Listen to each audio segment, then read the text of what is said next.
بسم الله ولا يحل لكم أن تأخذوا مما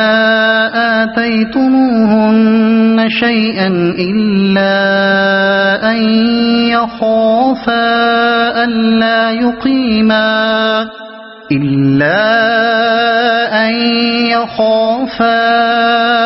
ألا يقيما حدود الله فإن خفتم ألا يقيما حدود الله فلا جناح عليهما فيما افتدت به تلك حدود الله فلا تعتدوها ومن يتعد حدود الله فأولئك هم الظالمون فإن طلقها فلا تحل له من بعد حتى تنكح زوجا غيره فإن طلقها فلا جناح عليهما أن يتراجعا إن ظنا أن يقيما حدود الله وتلك حدود الله يبينها لقوم يعلمون وإذا طلقتم النساء فبلغن أجلهن فأمسكوهن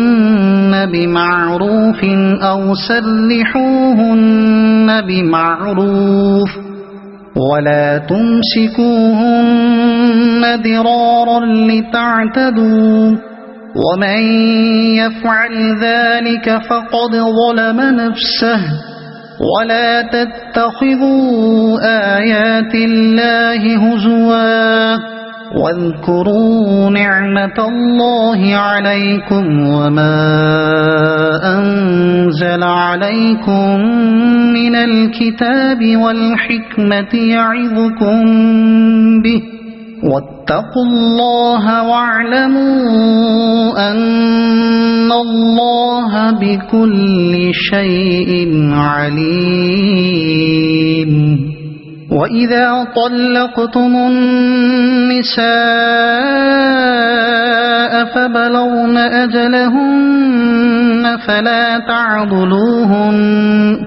فلا تعضلوهن أن ينكحن أزواجهن إذا تراضوا بينهم بالمعروف ذلك يوعظ به من كان منكم يؤمن بالله واليوم الآخر ذلكم أزكى لكم وأطهر والله يعلم وأنتم لا تعلمون والوالدات يرضعن أولادهن حولين كاملين لمن أراد أن يتم الرضاعة وعلى المولود له رزقهن وكسوتهن بالمعروف لا تكلف نفس إلا وسعها لا تضار والدة بولدها ولا مولود له بولده وعلى الوارث مثل ذلك فإن أرادا فصالا عن تراض منهما وتشاور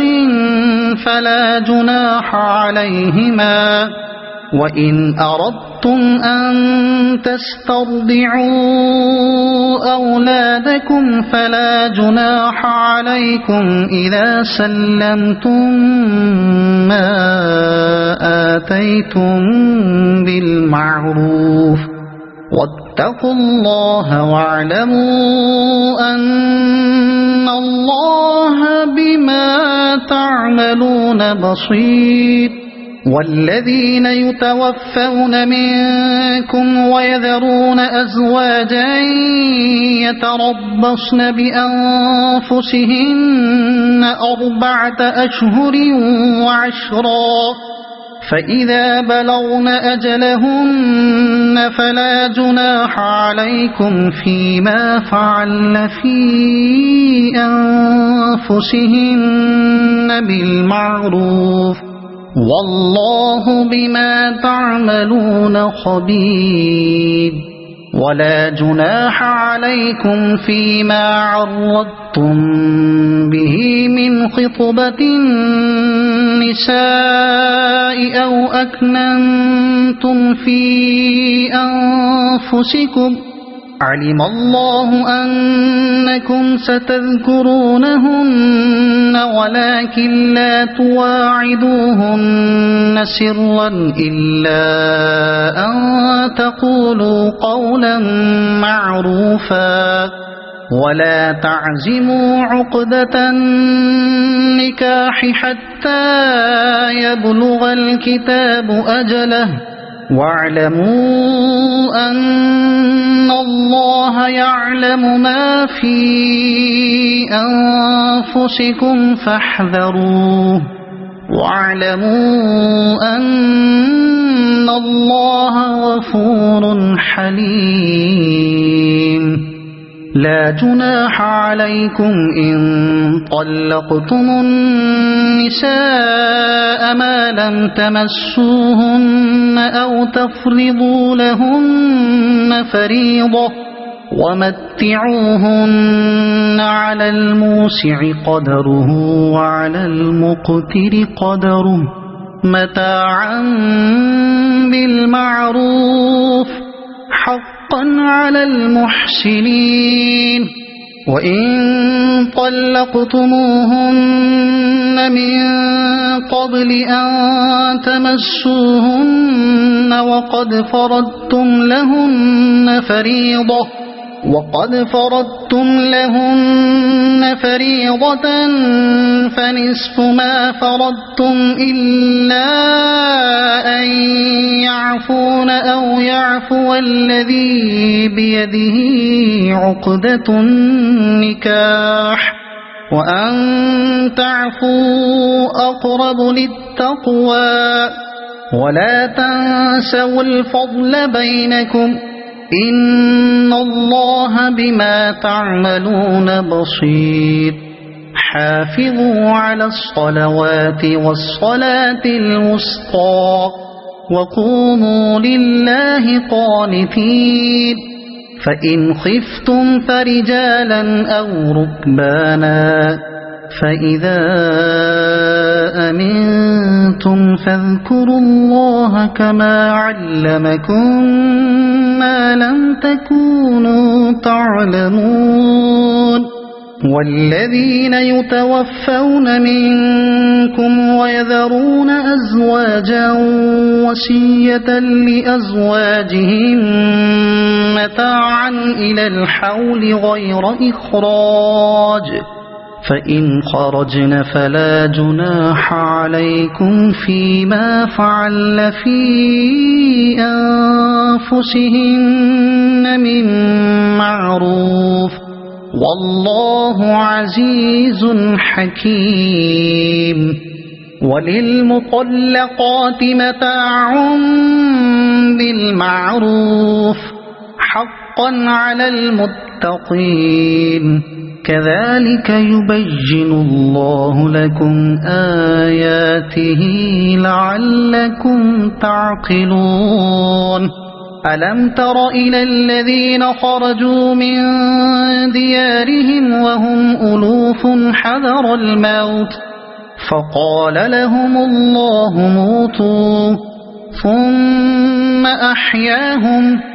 إن الله لذو فضل على الناس ولكن أكثر الناس لا يشكرون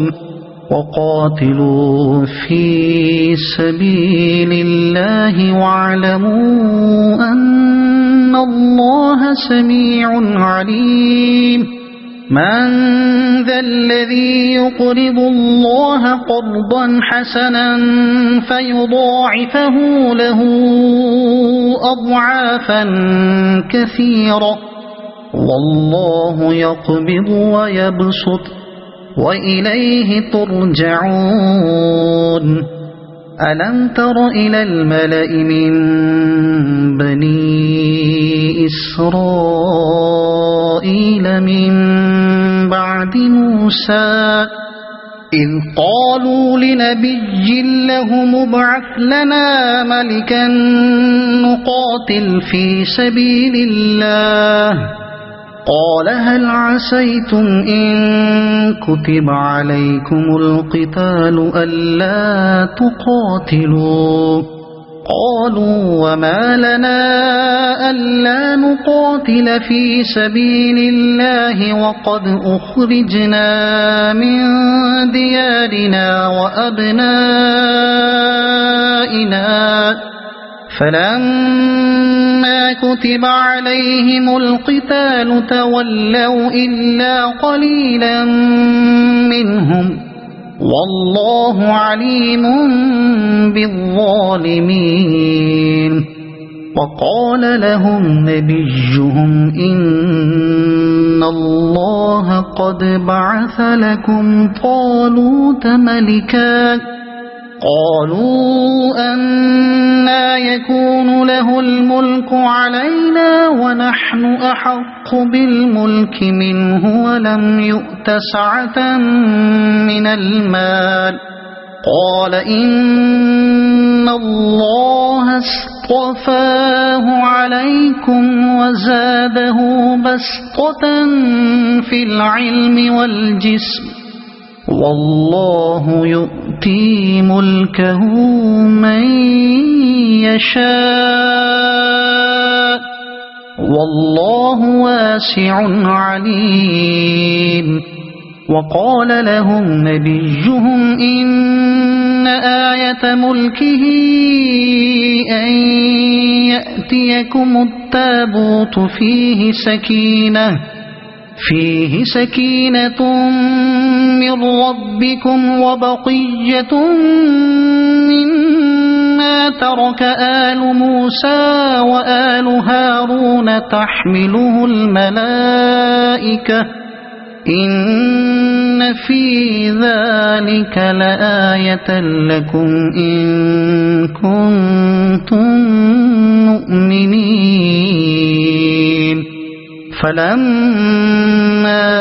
فصل طالوت بالجنود قال إن الله مبتليكم بنهر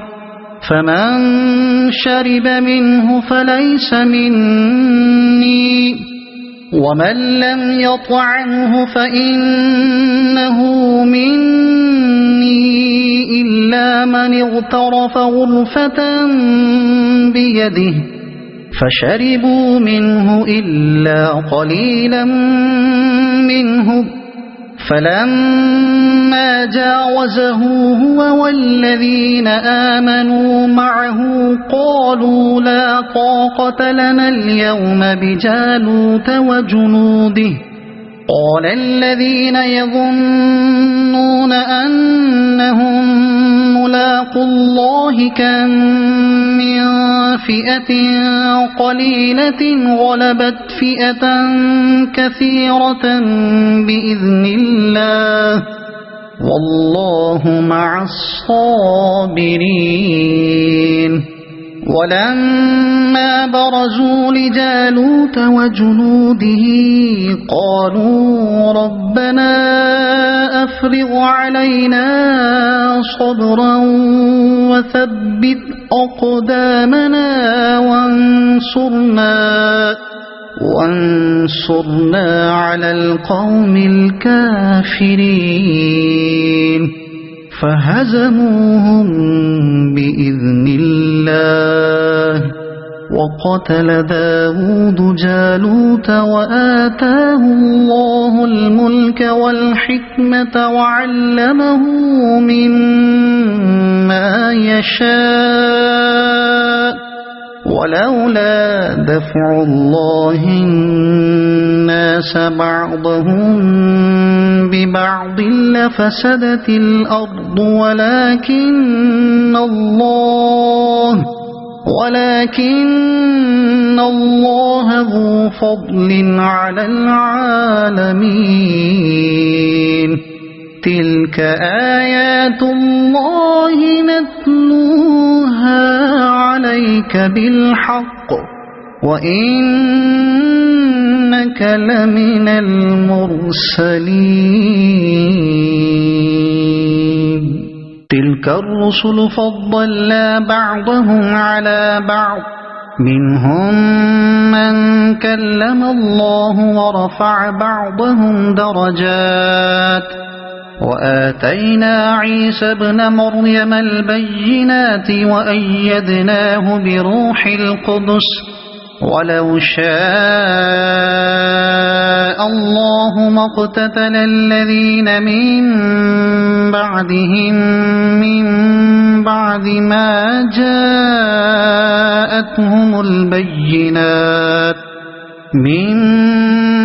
ما جاءتهم البينات ولكن اختلفوا فمنهم من آمن ومنهم من كفر ولو شاء الله ما اقتتلوا ولكن الله يفعل ما يريد يا أيها الذين آمنوا أنفقوا مما رزقناكم من قبل أن يأتي يوم لا بيع فيه ولا خلة ولا شفاعة والكافرون هم الظالمون الله لا إله إلا هو الحي القيوم لا تأخذه سنة ولا نوم له ما في السماوات وما في الأرض من ذا الذي يشفع عنده إلا بإذنه يعلم ما بين أيديهم وما خلفهم ولا يحيطون بشيء من علمه إلا بما شاء وسع كرسيه السماوات والأرض ولا يؤوده حفظهما وهو العلي العظيم لا إكراه في الدين قد تبين الرشد من الغي فمن يكفر بالطاغوت ويؤمن بالله فقد استمسك بالعروة الوثقى لا انفصام لها والله سميع عليم الله ولي الذين آمنوا يخرجهم من الظلمات إلى النور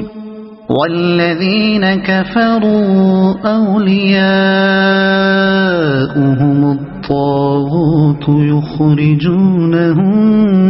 من النور إلى الظلمات أولئك أصحاب النار هم فيها خالدون ألم تر إلى الذي حاج إبراهيم في ربه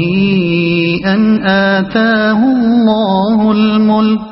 إذ قال إبراهيم ربي الذي يحيي ويميت قال أنا أحيي وأميت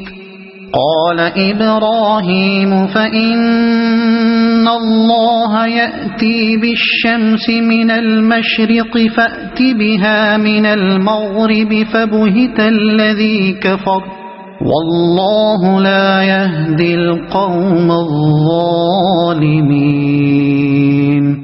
أو كالذي مر على قرية وهي خاوية على عروشها قال أنى يحيي هذه الله بعد موتها فأماته الله 100 عام ثم بعثه قال كم لبثت قال لبثت يوما أو بعض يوم قال بل لبثت 100 عام فانظر إلى طعامك وشرابك لم يتسنه وانظر إلى حمارك ولنجعلك آية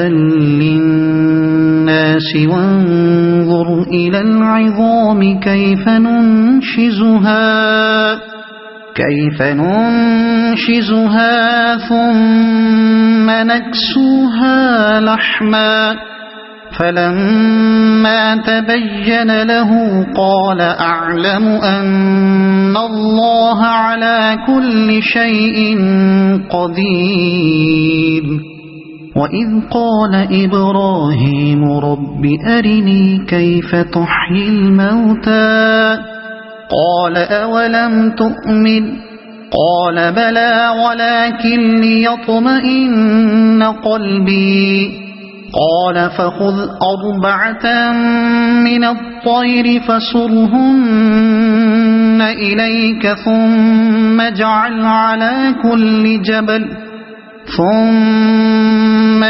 على كل جبل منهن جزءا ثم ادعهن يأتينك سعيا واعلم أن الله عزيز حكيم مثل الذين ينفقون أموالهم في سبيل الله كمثل حبة أنبتت 7 سنابل في كل سنبلة 100 حبة والله يضاعف لمن يشاء والله واسع عليم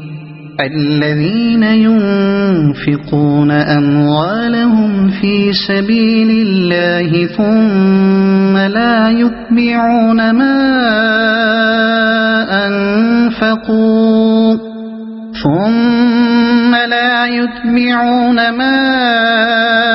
أنفقوا منا ولا أذى لهم أجرهم عند ربهم ولا خوف عليهم ولا هم يحزنون قول معروف ومغفرة خير من صدقة يتبعها أذى والله غني حليم يا أيها الذين آمنوا لا تبطلوا صدقاتكم بالمن والأذى كالذي ينفق ماله رئاء الناس ولا يؤمن بالله واليوم الآخر فمثله كمثل صفوان عليه تراب فأصابه وابل فتركه صلدا لا يقدرون على شيء مما كسبوا والله لا يهدي القوم الكافرين ومثل الذين ينفقون أموالهم ابتغاء مرضات الله وتثبيتا من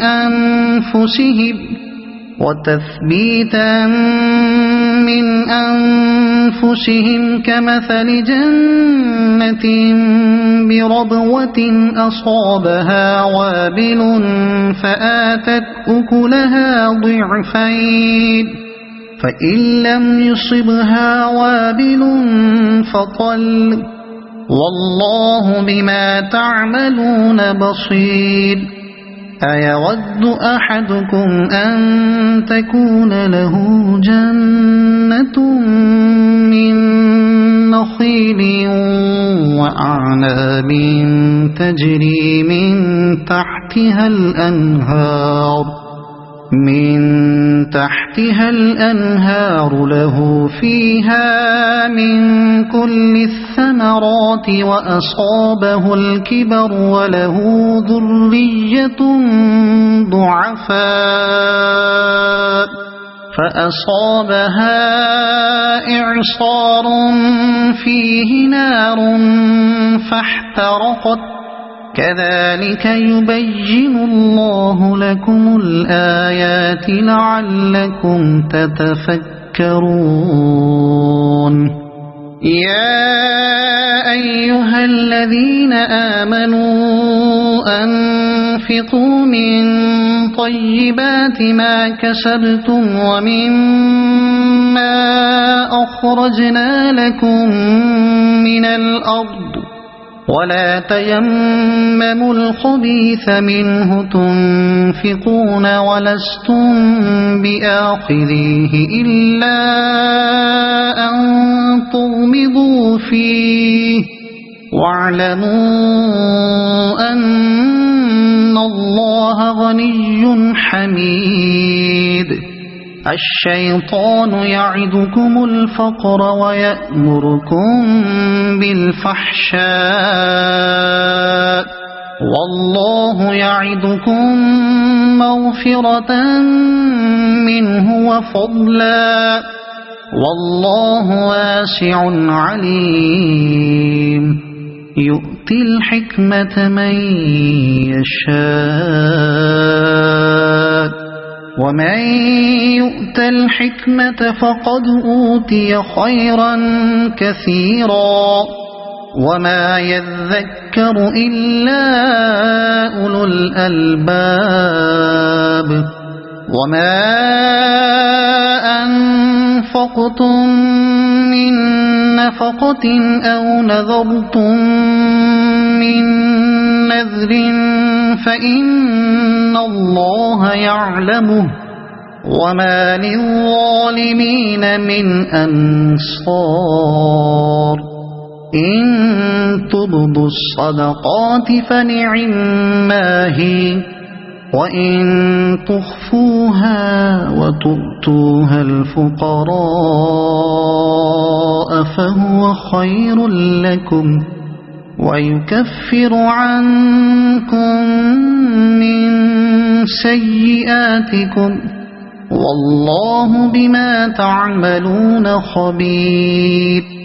ليس عليك هداهم ولكن الله يهدي من يشاء وما تنفقوا من خير فلأنفسكم وما تنفقون إلا ابتغاء وجه الله وما تنفقوا من خير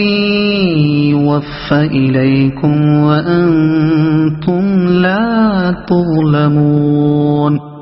للفقراء الذين أحصروا في سبيل الله لا يستطيعون ضربا في الأرض يحسبهم الجاهل أغنياء من التعفف تعرفهم بسيماهم لا يسألون الناس إلحافا وما تنفقوا من خير فإن الله به عليم الذين ينفقون أموالهم بالليل والنهار سرا وعلانية فلهم أجرهم عند ربهم ولا خوف عليهم ولا هم يحزنون الذين يأكلون الربا لا يقومون إلا كما يقوم الذي يتخبطه الشيطان من المس ذلك بأنهم قالوا إنما البيع مثل الربا وأحل الله البيع وحرم الربا فمن جاءه موعظة من ربه فانتهى فله ما سلف وأمره إلى الله ومن عاد فأولئك أصحاب النار هم فيها خالدون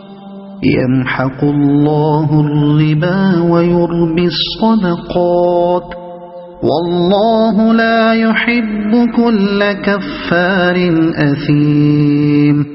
إن الذين آمنوا وعملوا الصالحات وأقاموا الصلاة وآتوا الزكاة لهم أجرهم عند ربهم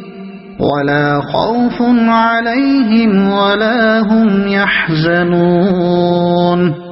يا أيها الذين آمنوا اتقوا الله وذروا ما بقي من الربا إن كنتم مؤمنين فإن لم تفعلوا فأذنوا بحرب من الله ورسوله وإن تبتم فلكم رؤوس أموالكم لا تظلمون ولا تظلمون وإن كان ذو عسرة فنظرة إلى ميسرة وأن تصدقوا خير لكم إن كنتم تعلمون واتقوا يوما ترجعون فيه إلى الله ثم توفى كل نفس ما كسبت وهم لا يظلمون يا أيها الذين آمنوا إذا تداينتم بدين إلى أجل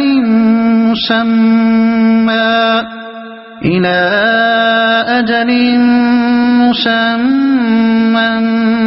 فاكتبوه وليكتب بينكم كاتب بالعدل ولا يأب كاتب أن يكتب كما علمه الله فليكتب وليملل الذي عليه الحق وليتق الله ربه ولا يبخس منه شيئا فإن كان الذي عليه الحق سفيها أو ضعيفا أو لا يستطيع أن يمل هو فليملل وليه بالعدل واستشهدوا شهيدين من رجالكم فإن لم يكونا رجلين فرجل وامرأتان ممن ترضون من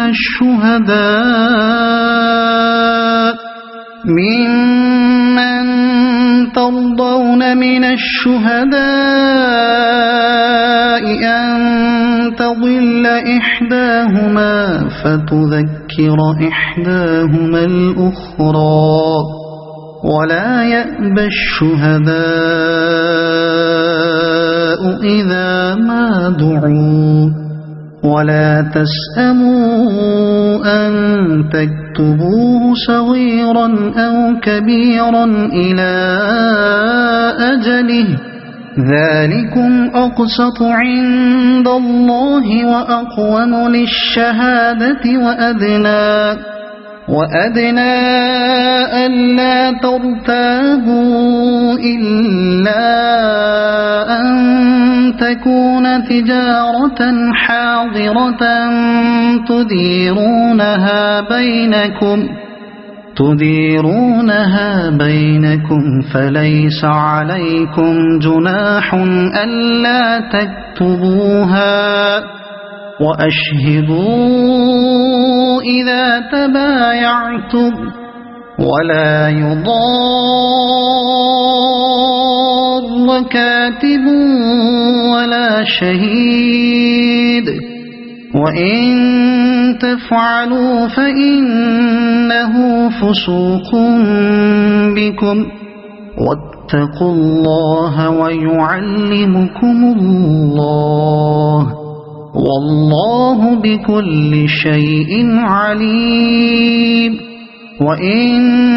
كنتم على سفر ولم تجدوا كاتبا فرهان مقبوضة فإن أمن بعضكم بعضا فليؤد الذي اؤتمن أمانته وليتق الله ربه ولا تكتموا الشهادة ومن يكتمها فإنه آثم قلبه والله بما تعملون عليم لله ما في السماوات وما في الأرض وإن تبدوا ما في أنفسكم أو تخفوه يحاسبكم به الله فيغفر لمن يشاء ويعذب من يشاء والله على كل شيء قدير آمن الرسول بما أنزل إليه من ربه والمؤمنون كل آمن بالله وملائكته وكتبه ورسله لا نفرق بين أحد من رسله وقالوا سمعنا وأطعنا غفرانك ربنا وإليك المصير لا يكلف الله نفسا إلا وسعها لها ما كسبت وعليها ما اكتسبت ربنا لا تؤاخذنا إن نسينا أو أخطأنا ربنا ولا تحمل علينا إصرا كما حملته على الذين من قبلنا ربنا ولا تحملنا ما لا طاقة لنا به واعف عنا واغفر لنا وارحمنا أنت مولانا فانصرنا على القوم الكافرين.